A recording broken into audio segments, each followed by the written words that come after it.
Hello students, good morning again. 10th class RBSC board science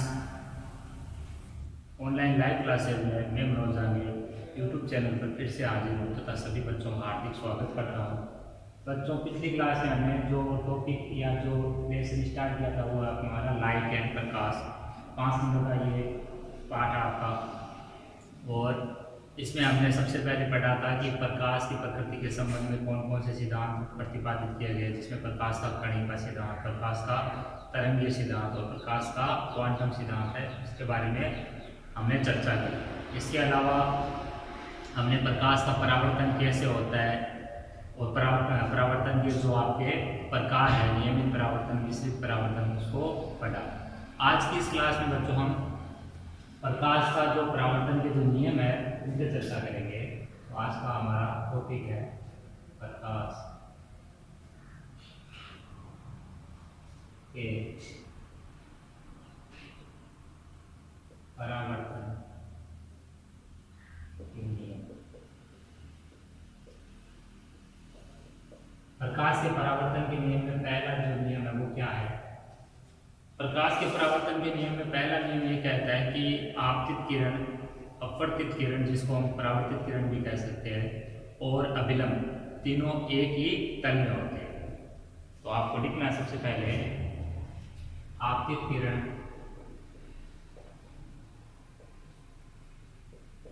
coma परावर्तित किरण,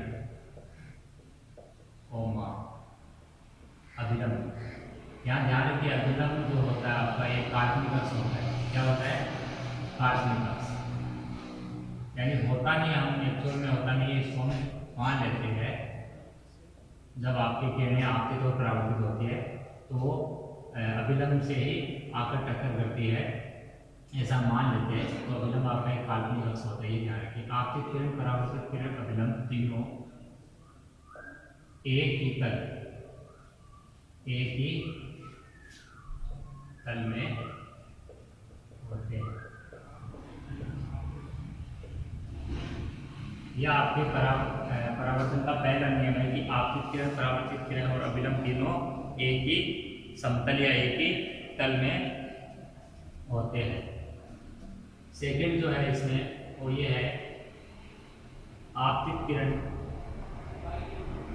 व अभिलंब के बीच का कोण, आपतित किरण व अभिलंब के बीच का कोण तथा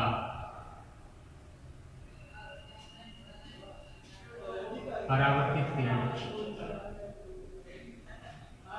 व अभिलंब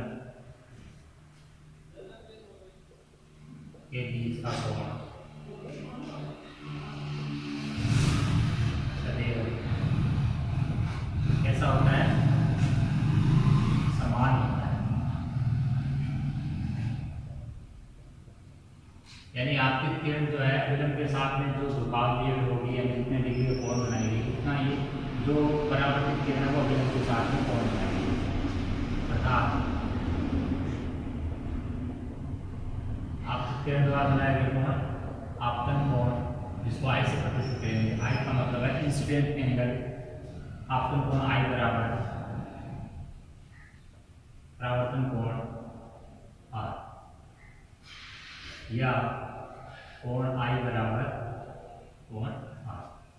यह आपके परावर्तन के दो नियम है जो आपको याद करने हैं।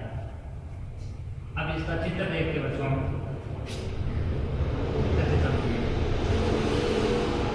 यह आपका समतल परावर्तक पृष्ठ या चिकना पृष्ठ, आपका खुदरा नहीं जाएगी, ये पृष्ठ आपका चिकना या समतल लिख सकते हो आप, परावर्तक पृष्ठ।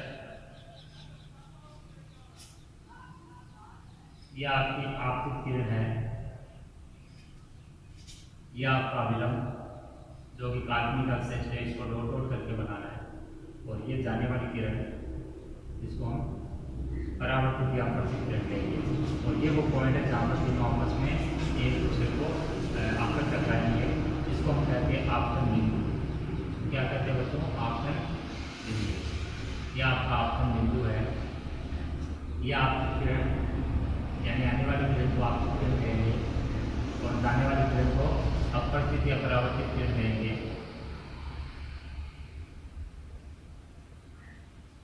आपतित किरण और अभिलंब, यह आपका अभिलंब है, अभिलंब। आपतित किरण इसके साथ में आई कोण बना रही है और अपवर्तित कोण है वो कोण आर बना रही है और कोण आई बराबर किसके है, कोण आई बराबर किसके, कोण आर के। और ये आपका चित्र है प्रकाश का परावर्तन। इसका बच्चों प्रकाश के परावर्तन का ये आपका चित्र। तो इसमें सारी चीजें समझ आई आपको, ये कितना या परावर्तन पृष्ठ है जिस पर आपकी किरण है वो आकर टकरा रही है और जिस बिंदु पर टकराती है उसको हम आपतन बिंदु कहते हैं। और ये आपका अभिलंब काल्पनिक अक्ष है। तो इसका आपतित किरण और अभिलंब के बीच में जो कोण है वो कोण आई है और ये जिस कोण से आई है उसी कोण से वापस आपके टकराकर इसी माध्यम में वापस लौट रही है। इसका मतलब इसका परावर्तन हो रहा है। जाने वाली किरण इसको हम परावर्तित किरण या अपवर्तित किरण कहते हैं। और इसका अभिलंब के साथ में कोण आर है, कोण आई और कोण आर का मान बराबर होता है। ये आपका परावर्तन का दूसरा नियम है। इसके अलावा पहला नियम था कि ये आने वाली किरण, आपतित किरण, परावर्तित किरण, जाने वाली किरण और अभिलंब और आपतन बिंदु ये सारे के सारे कहाँ रहते हैं, एक ही तल में रहते हैं। ये अभिलंब आपका एक काल्पनिक अक्ष होता है। ये आपके प्रकार से परावर्तन के नियम होते हैं, इनको आपको अच्छे से याद करना है, नोट करना है। अब अगली चीज हम बात करते हैं गोलीय दर्पण की। किसकी, गोलीय दर्पण। अब हमें गोलीय दर्पण के बारे में पढ़ना है। गोलीय दर्पण क्या होता है, गोलीय दर्पण के प्रकार या गोलीय दर्पण से संबंधित जो परिभाषाएं हैं उनको हमें यहाँ पर अब देखना है। तो अब हमारे अगली है गोलीय दर्पण।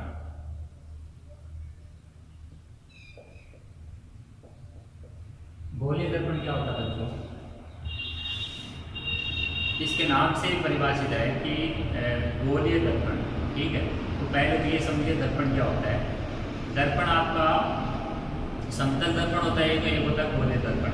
समतल दर्पण यानी जो हम शीशा जो हमारे घर में यूज करते हैं जिसमें हम अपना आईना देखते हैं, वो आपका एक समतल दर्पण है जिसमें आपका दायां भाग बायां और बायां भाग दायां दिखता है और आपका जो प्रतिबिंब है वो सीधा बनता है, सीधा, और आपका जो साइज है उसी के बराबर बनता है और वास्तविक बनता है। ठीक है बच्चों, लेकिन जो गोलीय दर्पण होंगे वो गोले के विषय होंगे। किसके विषय होंगे, गोले के। और दर्पण दरअसल क्या होता है कि एक साइड के जो भाग है वो तो आपका जिसमें आपको आपका दर्पण है उसमें आपको जो प्रतिबिंब देखना होता है वो हिस्सा होगा, दूसरा हिस्सा होगा वो आपका अपारदर्शी होगा। यानी दर्पण है वो आपका अपारदर्शी माध्यम है एक तरह का, जिसमें दूसरी साइड में क्या की गई होगी, पॉलिश की गई होगी। ठीक है, तो गोलीय दर्पण यानी एक ऐसा दर्पण जिसकी परावर्तक पृष्ठ या जिसकी परावर्तक सतह गोलीय हो उसे हम क्या कहेंगे, गोलीय दर्पण कहेंगे। इसमें लिखना आपको कि ऐसा दर्पण जिसकी परावर्तक पृष्ठ या जिसका परावर्तक पृष्ठ, ऐसा दर्पण जिसका परावर्तक पृष्ठ गोलीय होता है। क्या होता है, गोलीय। ऐसा दर्पण जिसका परावर्तक पृष्ठ गोलीय होता है, गोलीय दर्पण कहलाता है। कौन सा दर्पण, गोलीय दर्पण कहलाता है।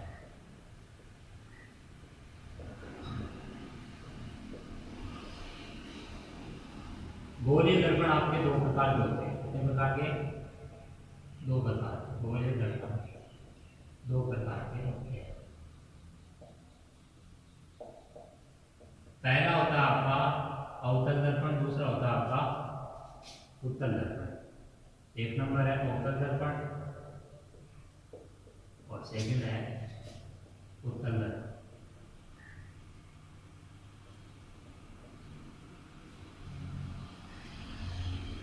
अवतल दर्पण पहला देखिए, अवतल दर्पण गोलीय अवतल दर्पण कहलाता है। अवतल दर्पण या गोलीय अवतल दर्पण। अवतल दर्पण क्या होता है ये समझिए। एक ऐसा दर्पण जिसकी जो परावर्तक पृष्ठ या परावर्तक सतह है वो अंदर की ओर, इधर हो अंदर की ओर या गोले के केंद्र की ओर होती है, उसे हम बच्चों अवतल दर्पण कहते हैं। तो इसमें लिख सकते हो एक ऐसा दर्पण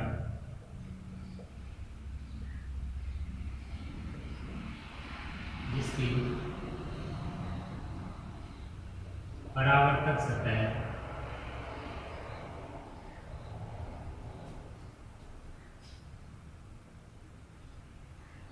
अंदर की ओर अर्थात एक ऐसा दर्पण जिसकी परावर्तक सतह अंदर की ओर अर्थात गोले के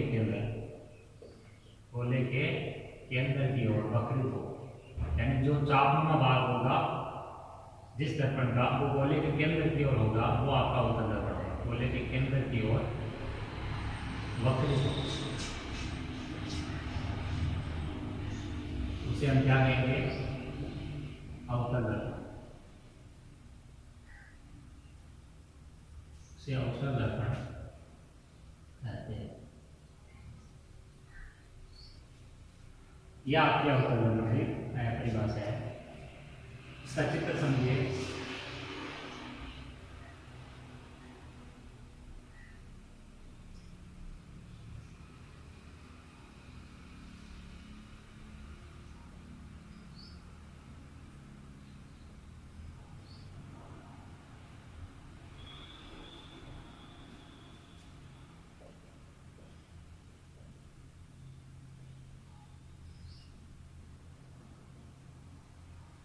यह आपका अवतल दर्पण है। ये जो बाहर वाला जो मैंने छायांकित किया है यहाँ पे, ये आपका जो है वो आपका पॉलिश किया हुआ भाग है। कौन सा भाग बच्चों? पॉलिश किया हुआ भाग है, यानी आप इसके पार नहीं देख सकते। इधर पॉलिश कर दिए, इस साइड से प्रकाश की किरण आएगी और प्रकाश की किरण है वो उधर नहीं जाएगी, ठीक है। पर दर्पण क्या होगा? परावर्तन का रूप लगेगा, तो प्रकाश की किरण है वो यहाँ से टकराने के बाद में जिस माध्यम से आई है वापस उसी माध्यम में चली जाएगी। और अगर अपवर्तन कराना है तो आप लोग इसमें पॉलिश नहीं कर सकते आप, यानी लेंस काम है। तो दर्पण से हम परावर्तन करा रहे हैं, परावर्तन को कर रहे हैं, तो दर्पण में हमेशा क्या ध्यान रखना है कि एक साइड में पॉलिश की हुई होगी, एक हिस्सा उसका पॉलिश किया होगा। ये जो छायांकित भाग है वो पॉलिश किया हुआ है, पॉलिश किया हुआ ये पॉलिश किया हुआ हिस्सा आपका। और इधर आपका है जो है वो दर्पण का वो हिस्सा है जो परावर्तन करेगा। क्या करेगा? परावर्तन करेगा। तो मैंने लिखा है कि इसमें परावर्तक सतह अंदर की ओर, इधर की ओर अंदर की ओर। यहाँ पर ये दिखाई दे रहा है सबको, ये अंदर की ओर वाला हिस्सा है वो आपका परावर्तक सतह है, इसलिए इसको नाम क्या दिया है? अवतल दर्पण। और गोले का ये जो दर्पण होता है आपका, ये गोले का हिस्सा होता है। अवतल दर्पण और उत्तल दर्पण गोले का हिस्सा होता है। तो गोले के केंद्र की ओर इसका जो है परावर्तक सतह वो वक्रित है। गोले का केंद्र इधर रहेगा आपका, ठीक है प्यारे बच्चों, इधर गोले का केंद्र रहेगा। तो इसका मतलब है कि इसका जो अंदर वाला हिस्सा है गोले के केंद्र की ओर वक्रित है, इसीलिए हम इसको अवतल दर्पण की संख्या लेंगे। अगला है हमारा उत्तल दर्पण, उत्तल दर्पण। उत्तल दर्पण को समझिए और इसका चित्र देखते हुए। सेकेंड आपका उत्तल दर्पण। उत्तल दर्पण क्या होता है वो समझिए। उत्तल दर्पण यानी एक ऐसा गोलीय दर्पण जिसकी परावर्तक सतह है वो बाहर की ओर, इधर की ओर हो, बाहर की ओर हो, या यूं कहे तो आप गोले के केंद्र के विपरीत ओर हो, उसे हम क्या कहेंगे?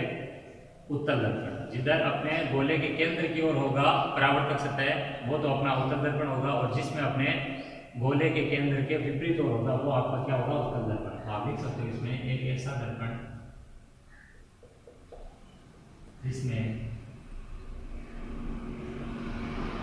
परावर्तक सतह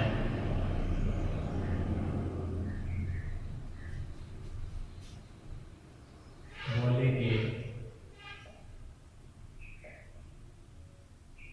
केंद्र के विपरीत ओर हो, उसे उत्तल दर्पण क्या कहते हैं बच्चों? उत्तल दर्पण। चित्र से समझिए इसको।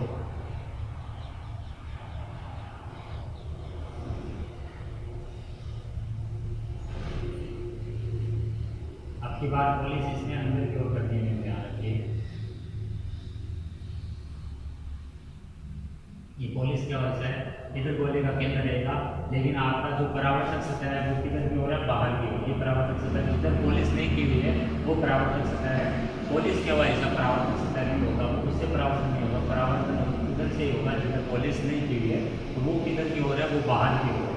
इसलिए वाले में कहा कि अंदर की ओर थी, इसीलिए यहाँ पर लिखा है मैंने कि जिसमें परावर्तक सतह गोले के केंद्र के विपरीत हो, गोले का केंद्र इधर रहेगा, तो यहाँ पर परावर्तक सतह गोले के केंद्र से दूसरी दिशा में है, विपरीत दिशा में, इसीलिए इसको क्या कहते हैं हम, उत्तल दर्पण। यहाँ लिख सकते हो आप पोलिस किया हुआ भाग, ये पोलिस किया हुआ भाग आपका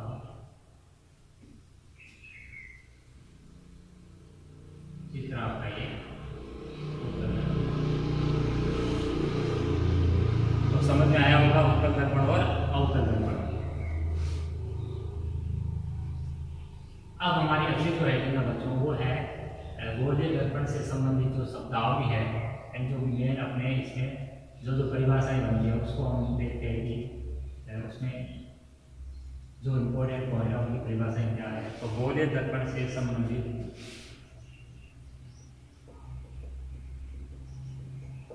आवश्यक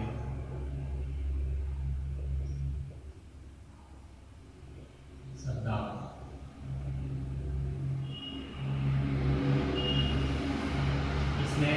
एक नंबर आपका गोलीय दर्पण का ध्रुव, गोलीय दर्पण का ध्रुव। गोलीय दर्पण का ध्रुव क्या होता है वो समझेंगे हम।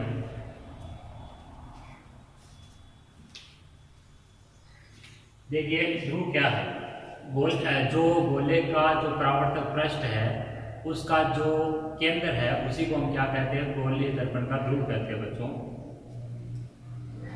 तो आप लिख सकते हो गोलीय दर्पण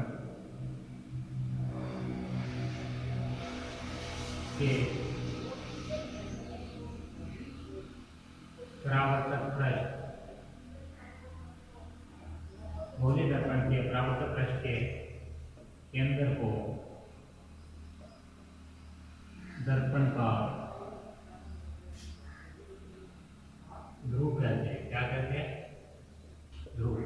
दर्पण का ध्रुव या गोलीय दर्पण तथा इसे कैपिटल P से प्रदर्शित करते हैं। इसे प्रदर्शित करते हैं कैपिटल P से प्रदर्शित करते हैं।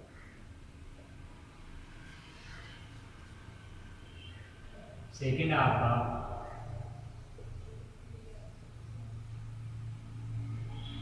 गोलीय दर्पण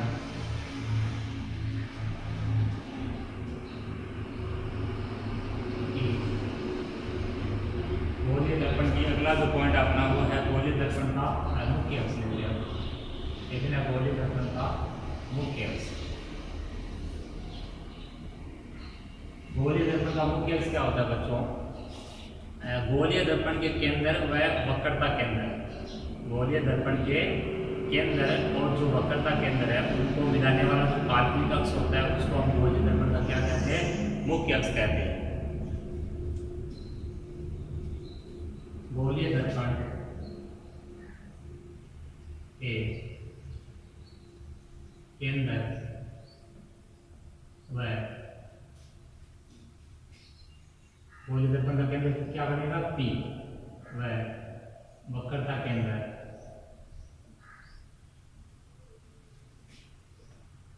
C, कैपिटल C, वक्रता केंद्र C को मिलाने वाला काल्पनिक अक्ष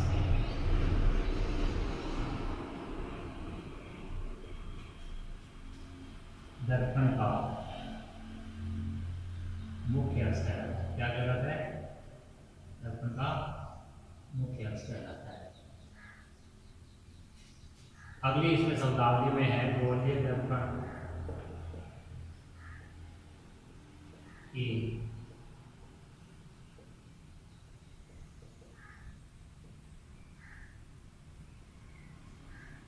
त्रिज्या, गोलीय दर्पण की त्रिज्या।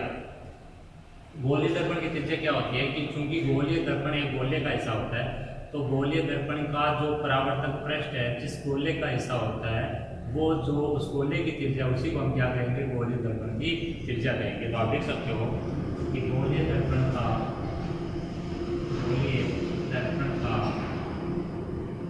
परावर्तक पृष्ठ जिस गोले का हिस्सा होता है, उस गोले की त्रिज्या ही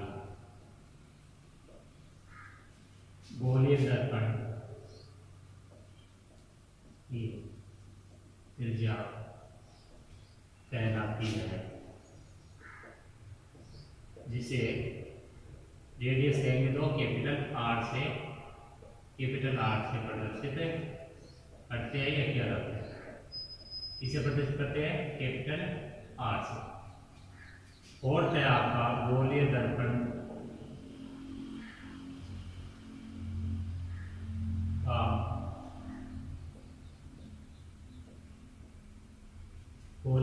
का वक्रता केंद्र।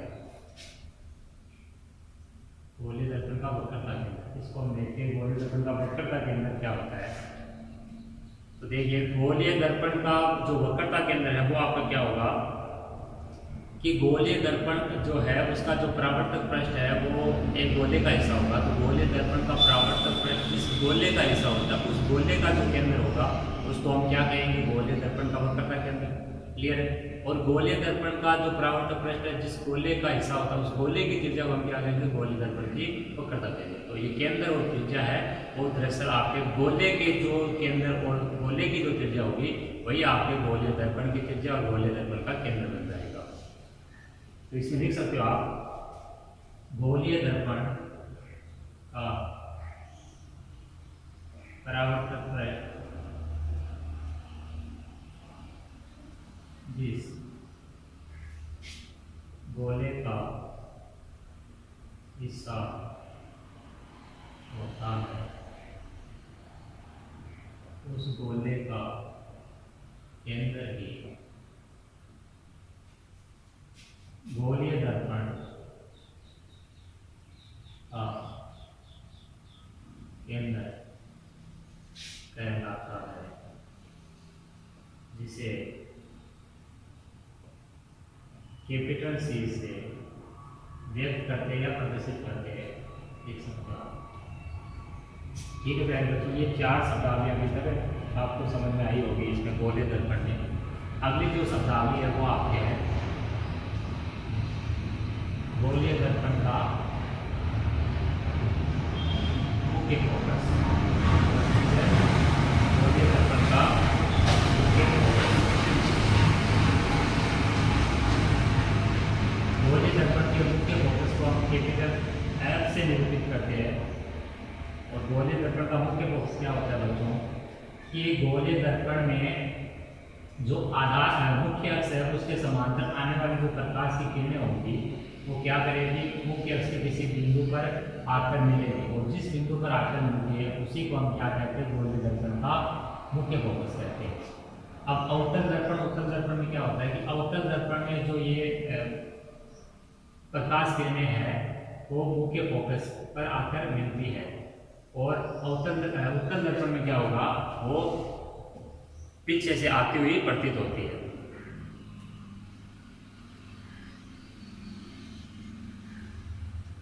तो आप देख सकते हो गोलीय दर्पण का मुख्य फोकस।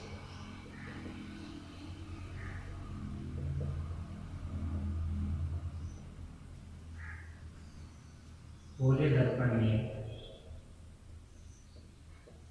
मुख्य अक्ष के समांतर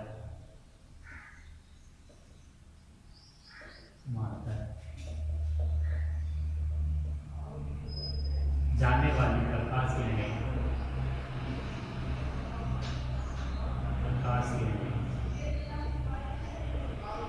परावर्तन के पश्चात क्योंकि दर्पण से परावर्तन होगा, यानी परावर्तन के पश्चात मुख्य अक्ष के जिस बिंदु पर मुख्य अक्ष के जिस बिंदु पर मिलती है उसे गोलीय दर्पण का मुख्य फोकस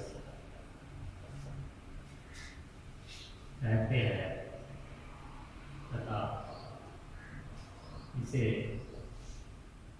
कैपिटल F से व्यक्त करते हैं। इससे व्यक्त करते हैं कैपिटल F से। अवतल दर्पण में प्रकाश किरणें परावर्तन के पश्चात मुख्य अक्ष पर मिलती है, जबकि उत्तल दर्पण में ये किरणें पीछे से आती हुई प्रतीत होती है। यह आपके गोलीय दर्पण का मुख्य फोकस होता है। अगली है हमारी फोकस दूरी, 6 नंबर है फोकस दूरी। इसको समझिए क्या होता है। फोकस दूरी को अपने बच्चों स्मॉल एफ से निरूपित करेंगे और मुख्य फोकस को कैपिटल एफ से। ये ध्यान रखना आपको। फोकस दूरी क्या होती है कि गोलीय दर्पण का जो आपका ध्रुव यानी जो P और उसका जो वक्रता केंद्र जो है C, गोलीय दर्पण का ध्रुव और उसका दरअसल जो मुख्य फोकस है F यानी P और F, गोलीय दर्पण का ध्रुव और मुख्य फोकस है, उनके बीच की जो दूरी होती है उसको हम क्या कहते हैं, गोलीय दर्पण की फोकस दूरी कहते हैं। आप लिख सकते हो इसमें गोलीय दर्पण के ध्रुव यानी P व मुख्य फोकस कैपिटल F के